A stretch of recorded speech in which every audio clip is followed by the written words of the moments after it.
Assalamualaikum warahmatullahi wabarakatuh. Selamat pagi, salam sejahtera, dan semoga kita dalam lindungan Allah Subhanahu wa Ta'ala.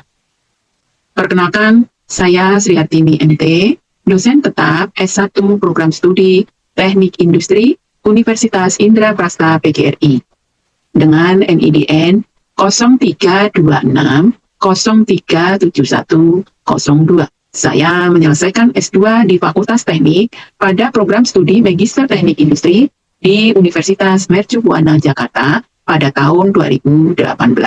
Saat ini saya dalam proses mengikuti sertifikasi dosen yang diselenggarakan oleh MIP Saintek tahun 2025.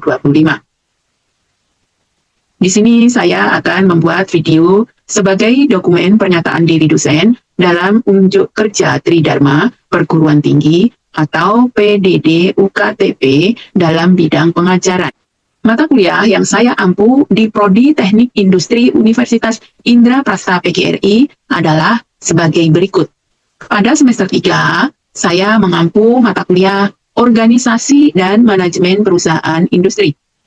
Kemudian pada semester 4, saya mengampu mata kuliah Pengendalian dan Penjamin Mutu dan mata kuliah Perencanaan Pengendalian Produksi.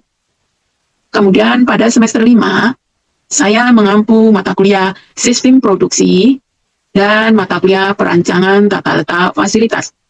Kemudian di semester 6, saya mengampu mata kuliah Analisis dan Perancangan Perusahaan dan mata kuliah Metodologi Penelitian, di mana mata kuliah Analisis dan Perencanaan Perusahaan akan saya jadikan materi dalam video ini.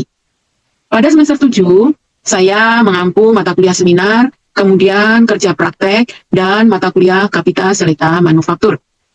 Pada semester 8, saya mengampu atau membimbing mahasiswa yang mengambil skripsi dan mengampu mata kuliah Sistem Manufaktur Terintegrasi. Selanjutnya saya akan memaparkan salah satu mata kuliah yang saya ampu, yaitu Analisis dan Perancangan Perusahaan, di mana mata kuliah ini merupakan mata kuliah wajib bagi mahasiswa Teknik Industri semester 6 pada program studi S1 Teknik Industri Universitas Indraprasta PGRI.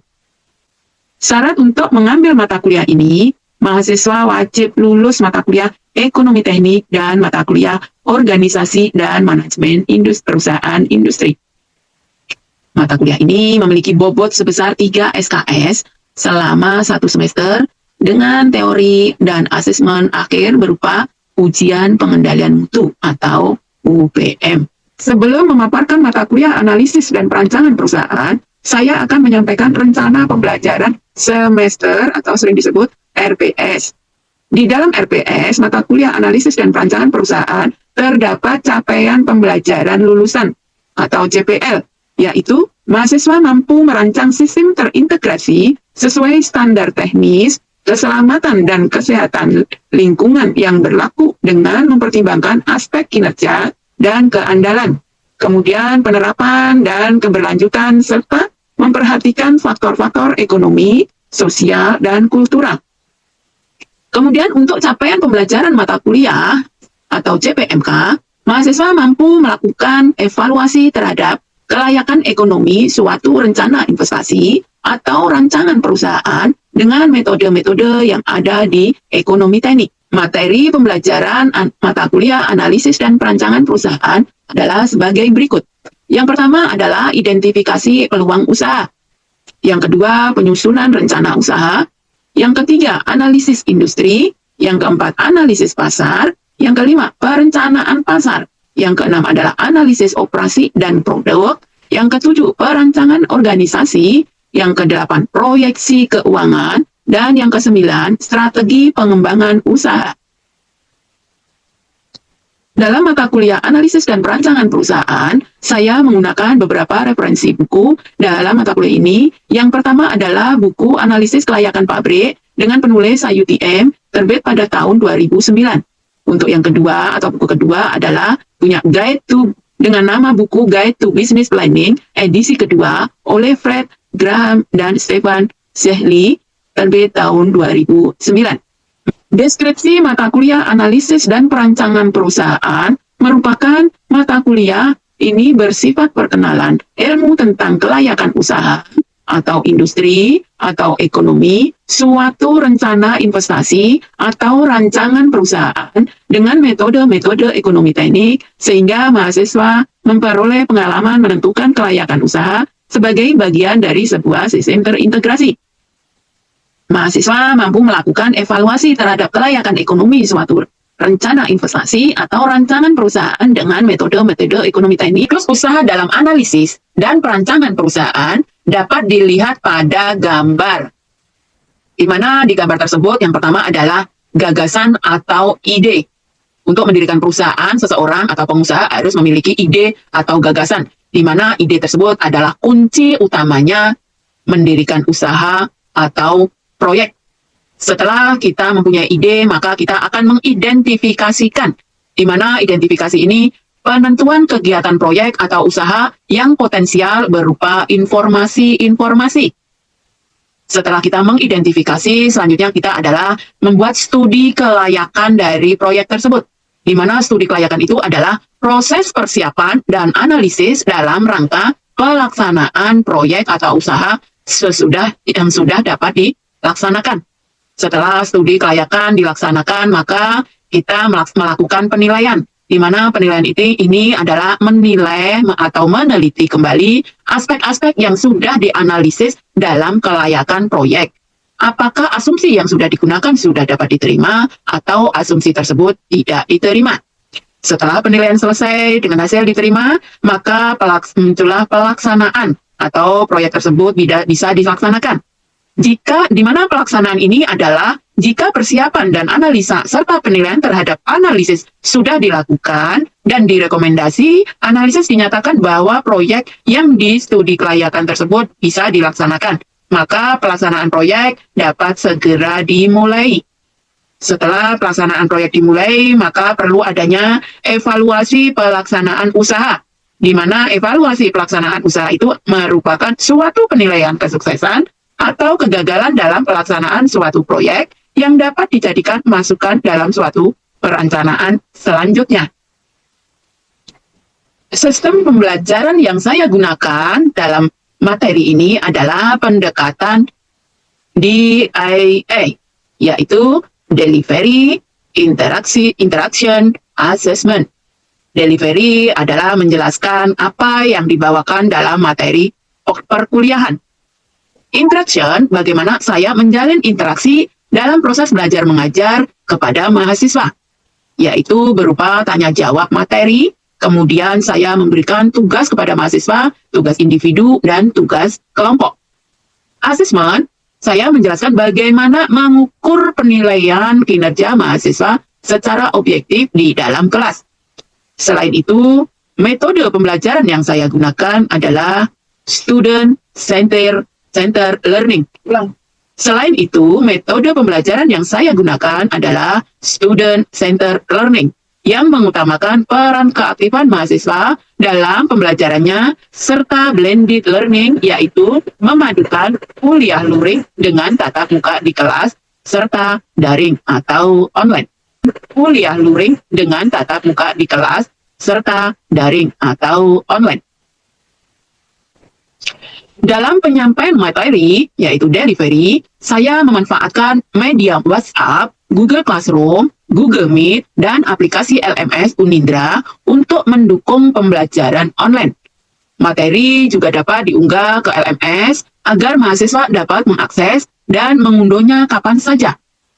Untuk pembelajaran offline, saya menyampaikan materi secara langsung di ruang kelas dengan metode tatap muka. Selanjutnya, untuk membangun interaksi yang efektif, saya menerapkan pendekatan Student-Centered Learning atau SCL yang mendorong mahasiswa aktif bertanya, mengemukakan pendapat, dan mendiskusikan baik di dalam maupun di luar kelas. Selain itu, media yang digunakan juga masih sama seperti pada delivery, yaitu WhatsApp, Google Classroom, Google Meet, dan aplikasi LMS, agar komunikasi berjalan dua arah dan lebih komunikatif. Dalam penilaian atau asesmen, saya menggunakan kombinasi metode evaluasi seperti kuis online, penugasan individu dan kelompok yang dikumpulkan melalui Google Classroom, serta UTS dan UAS yang dilaksanakan secara tatap muka di kelas. Selain itu, saya juga menerapkan penilaian proses berupa partisipasi aktif mahasiswa dalam diskusi, baik secara online maupun offline, untuk memastikan keterlibatan mereka selama pembelajaran berlangsung. Adapun poin yang termasuk dalam kontrak pembelajaran adalah pembobotan penilaian dari masing-masing komponen meliputi kehadiran 10%, tugas 10%, nilai UTS 30%, dan nilai UAS 50%. Sebagai contoh, skema penilaian yang saya sampaikan meliputi keaktifan mahasiswa dalam partisipasi belajar mengajar, tugas mingguan, UTS, kuis, dan juga final objek untuk menyelesaikan suatu studi kasus dalam sistem terintegrasi. Berikut salah satu contoh output dari pengaplikasian metode pembelajaran DIA yang berupa artikel. Setelah ini, saya akan menampilkan cuplikan kegiatan belajar mengajar mata kuliah analisis dan perancangan perusahaan pada minggu ke-14 terkait materi aspek ekonomi dan finansial dalam kelayakan usaha dengan metode investasi NPV, Net Present Value, IRR, ARR, PI, payback period secara offline di kelas. Analisis dan perancangan perusahaan atau sering dikenal kelayakan industri. Apa sih kelayakan industri atau analisis perancangan perusahaan? Apa yang kalian pelajarin pada pertemuan dari hari ini ke-14? Analisis adalah suatu alat kita menganalisis. Kalau perancangan berarti kita berhubungan analisis keputusan, ya kan? Menganalisis suatu perencanaan, kita merencanakan khususnya di sini analisis perancangan kita adalah untuk kelayakan industri atau kelayakan suatu usaha. Layak tidak? Jadi kalau kita menganalisis berarti untuk penilaian keputusan. Bagaimana untuk mencari keputusan itu? Kemudian untuk review pertemuan 13, kita belajar apa? Kelayakan industri. Apa sih aspek-aspek kelayakan industri? Yang pertama adalah teknis dan apa? Teknis dan produksi. Apa? Teknis dan produksi. Di dalam teknis ini ada apa aja? Termasuk pemilihan lokasi. Terus apa lagi? Pemilihan lokasi. Terus lokasi, bahan baku, ya kan? Termasuk produksinya, termasuk biayanya, ya kan? Termasuk nanti lingkungan ada sendiri. Setelah teknis dan produksi yang kedua apa? Pasar dan pemasaran. Yang ketiga adalah pasar. Berarti di sini ada apa? Bagaimana barang yang kita hasilkan, yang kita produksi itu bisa diterima oleh pasar? Seberapa persentase yang diterima oleh pasar? Bagaimana sistem kita memasarkan? Ya kan? Kemudian yang ketiga adalah hukum. Hukum ini berhubungan dengan pemerintah, berhubungan dengan legal. Itu apa? Bentuknya adalah izin, surat-surat, ya kan? Surat-surat izin, SIUP, NIB, ya kan? Terus apa? Izin usaha lainnya, ya kan? Kemudian yang keempat adalah sosial ekonomi. Sosial ekonomi berhubungan dengan lingkungan seberapa jauh produk atau perusahaan itu diterima, ya kan? Secara ekonomi, apakah membantu perekonomian lingkungan, khususnya adalah pemerintah, ya kan? Masyarakat di sekitarnya. Bagaimana secara sosial dan ekonominya. Kemudian yang kelima adalah manajemen dan sumber daya manusia. Bagaimana manajemen dari perusahaan yang akan mendirikan suatu usaha tersebut? Bagaimana sumber dayanya diambil dari mana? Apakah sumber dayanya mencukupi dari segi keahliannya, ya kan? Bagaimana cara sistemnya pekerjaan tersebut, ya kan? Apakah sudah menggunakan alat-alatnya, ya kan? Alat-alatnya sudah modern yang canggih atau masih manual? Bagaimana mengelola sumber daya tersebut, ya kan? Yang keenam adalah finansial. Finansial di sini adalah berhubungan dengan biaya perusahaan untuk mendirikan dengan biaya sendiri atau menggunakan investor. Atau investor ini berarti orang atau kita tentang bank. Makanya nanti di investasi kita akan menghitung berapa persen diskontonya, berapa persen bunga bank. Apakah kita pinjam bank itu nanti bisa bunga banknya lebih tinggi atau tidak? Bisa nggak kita nanti membayar bunga banknya sampai umur berapa kita nanti bisa membayarnya? Ya kan? Yang ketujuh adalah lingkungan. Tanggapan terhadap lingkungannya. Lingkungan ini bagaimana pengaruh terhadap lingkungan? Bagaimana andalnya? Ya. Ini adalah materi pertemuan ke-13. Ini reviewnya. Kita paham untuk materi review dari pertemuan ke-13. Dan untuk pertemuan hari ini adalah aspek lingkungan yang berhubungan dengan finansial, ya, yang berhubungan finansial. Finansial di sini adalah biaya atau metode investasi yang digunakan oleh suatu perusahaan investasi. Metode apa saja yang diperlukan untuk melayakan dari industri tersebut? Kalau kita bicara pelayanan, kalau kita bicara investasi, berarti kita untuk mengambil keputusan. Apakah keputusan itu diterima atau tidak? Berdasarkan perhitungan metode investasi, usaha tersebut diterima atau tidak. Metode investasinya apa saja? Yang pertama adalah payback period. Yang kedua, net present value. Yang ketiga adalah profitability. Yang keempat adalah internal rate of return. Yang kelima adalah ARR, accounting rate of return atau. Nah, di sini akan disampaikan ya satu persatu, ibu mulai dari NPV-nya. Apa itu NPV? Apa itu NPV? Metode NPV merupakan metode untuk mencari selisih antara nilai sekarang dan dari prosesnya ya, dengan nilai sekarang dari investasinya, jadi dari jumlah investasinya. Untuk NPV di sini kita membandingkan antara nilai hasil perhitungan NPV yang positif dan negatif. Jadi ini membandingkan setelah perhitungan. Dimana rumusnya NPV di sini ya sama dengan min LO. Ya, LO itu adalah nilai investasi awal. LO itu L0 itu adalah nilai investasi awal ditambah N, jumlah N ya, jumlah waktu 0, diskonnya waktunya T-nya 0 mulai investasi dikeluarkan sampai dengan N tahunnya berapa lama, ya kan? Jumlah berapa tahun perkiraannya, ya.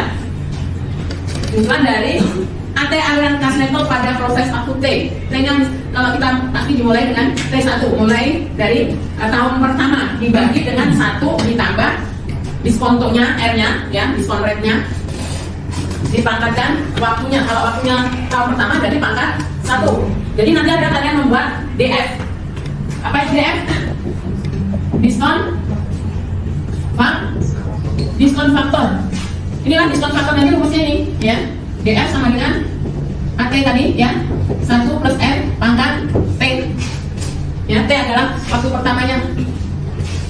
Ini juga DF ini bisa dilihat dengan tabel A1, A2.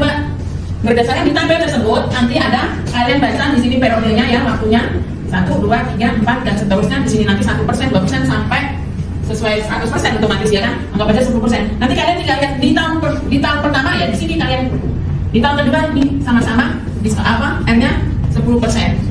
Sudah dicoba? Belum ya? Oke, kita mulai. Contohnya di sini untuk NPV net present value, kelihatan nggak? Kelihatan nggak? Cari nggak? Nah, oke, untuk aturan net present value, ya, dinyatakan layak investasi itu jika NPV-nya adalah nilai lebih besar dari 0 atau tahun pertamanya ya, tahun 0-nya atau NPV itu harus nilainya positif, itu dinyatakan perhitungan investasinya layak. Jika NPV-nya kurang dari 0, maka investasi tidak layak atau ditolak, tidak perlu diteruskan. Sebagai contoh di sini, jika aruskan, jadi kita kalau NPV itu kita bicara cash flow yang in dan out, ya. Masuknya berapa investasi itu setelah dihitung berdasarkan berdasarkan diskon rate-nya atau diskonnya, persentase bunga, maka akan ditemukan itulah yang dikeluarkan. Oke? Jadi sebagai contoh di sini adalah proyek B membutuhkan investasi sebesar 120 juta. Kemudian perkiraannya itu pengeluaran atau cash flow-nya atau aliran kas tiap tahunnya adalah sama ya. Sebesar berapa? Aliran kasnya 40 juta per tahun. Jadi maksudnya ini investasi pertama adalah 120 juta, ya kan? Aliran kas tahun pertama itu 40 juta. Kedua berapa?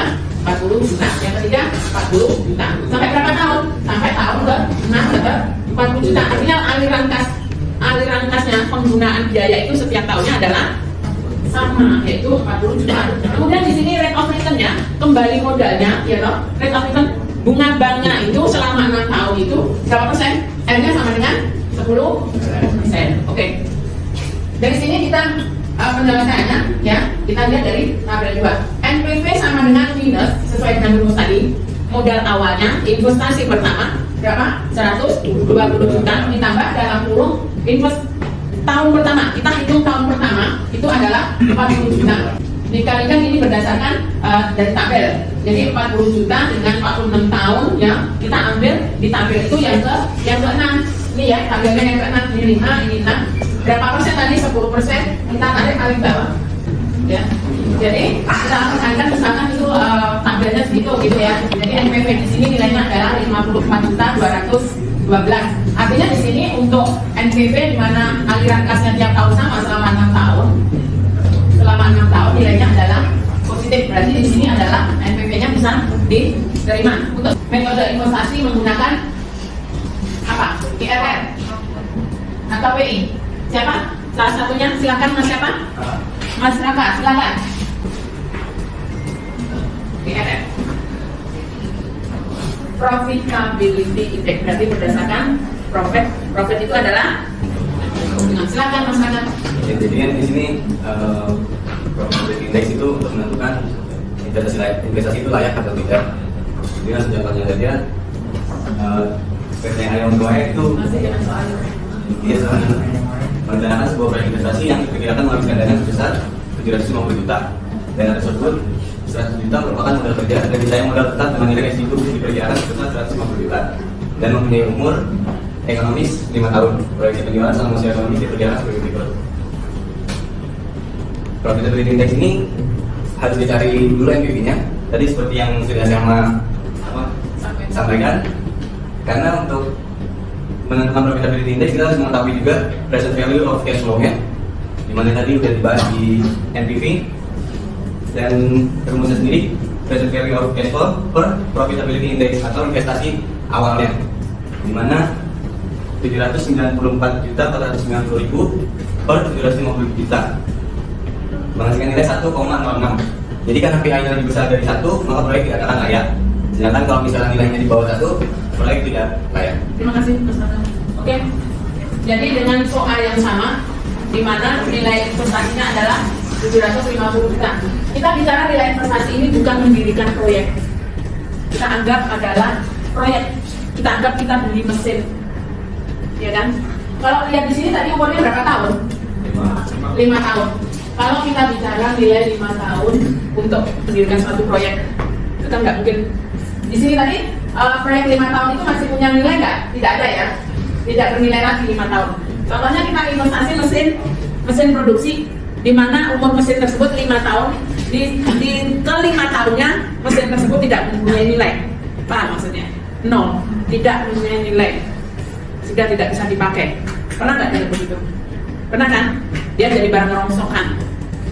Sebenarnya barang rongsokan juga kalau mesin dijual masih ditimbang masih ada nilai ya. Tapi di dalam perhitungan kita secara teori kita anggap bahwa barang tersebut atau mesin tersebut tidak bernilai lagi, ya kan? Nah, di sini sebagai contoh tidak punya nilai lagi, ya kan? Dia punya umur 5 tahun, ya kan? Kemudian tiap tahunnya biaya yang dikeluarkan adalah tahun pertama sampai tahun ke-6 dari 400 juta sampai 600 juta.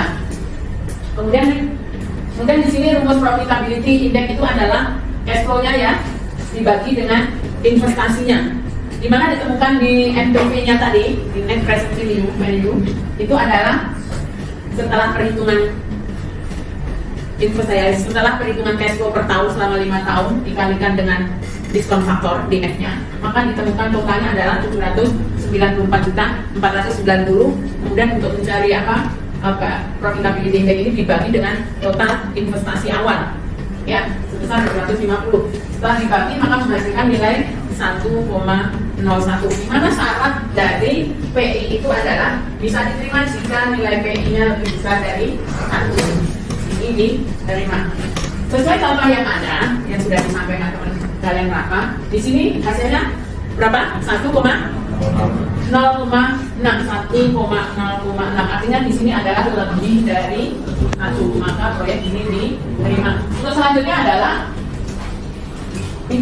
kalian sejauh apa metode investasi mengenai payback period, atau ada yang bisa dengan IRR atau ARR. Dengan metode apa mas?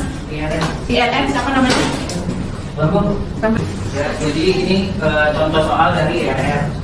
Di sini dia ada data arus kas selama 5 tahun. Pada kasus ini digunakan diskontonya itu 24%.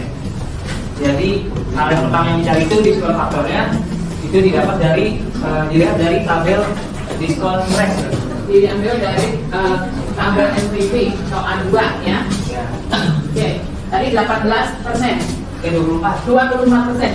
Itu ketemu 0,86 dan selanjutnya ya. Oke. Setelah didapatkan diskon faktornya dikalikan dengan cash flow tahun pertama sampai tahun kelima. Lalu di total semua present value-nya didapat di sini 681,97.000. Berapa katanya? 681.97.000. Setelah itu kurangi dengan biaya investasi awal sebesar 750.000 juta. Didapat di sini hasilnya negatif ternyata kalau menggunakan diskon faktor 24%. Setelah itu dicoba menggunakan diskon rate 18% yang sudah dicoba tadi sama. Di sini kan tadi didapat hasilnya positif. NPV RR-nya sudah 44.490.000. Terus yang tadi menggunakan diskon rate 24%, menghasilkan total value rate terendah itu 794.490.000. Terus di bawah itu ada total present value rate tertinggi mendapatkan hasil 681.097.000. Setelah itu baru mencari dengan rumus IRR interpolasi, yaitu RR atau rate terendah, diskon rate terendah ditambah NPV RR atau net present value rate terendah dibagi RPV atau total present value rate terendah dikurang RPV RT atau total present value rate tertinggi dikali dengan kurung RT dikurang RR atau rate tertinggi dikurang rate terendah. Di sini dimasukin sama angka yang tadi sudah didapat, yaitu 18% ditambah 44.490.000 dibagi 794.490.000 dikurang 680.097.000 dikali 24% dikurang 14 dan didapat 20,35%. Karena lebih besar dari syarat yang ditentukan, maka proyek layak dijalankan. Terima kasih. Bisa diterima penyampaian dari Bapak, tapi tetap diulang ya. Sampai sini terkait metode investasi bisa diterima. Kalau ujian bisa. Oke. Contoh-contoh ini ada yang bisa disampaikan dalam bentuk jurnal ya. Pernah nggak kalian membaca jurnal yang berhubungan dengan nilai investasi? Nah ya, oke. Yang kalian sudah membuat tugas jurnal atau apa? Membuat jurnal atau membuat artikel. Jurnal adalah tempat publishnya, artikel adalah kalian membuat penelitian terkait dengan analisis dan perencanaan perusahaan. Oke? Sampai sini masih ada pertanyaan terkait metode investasi? Ada tidak? Tidak. Sudah cukup dipahami ya? Terima kasih banyak.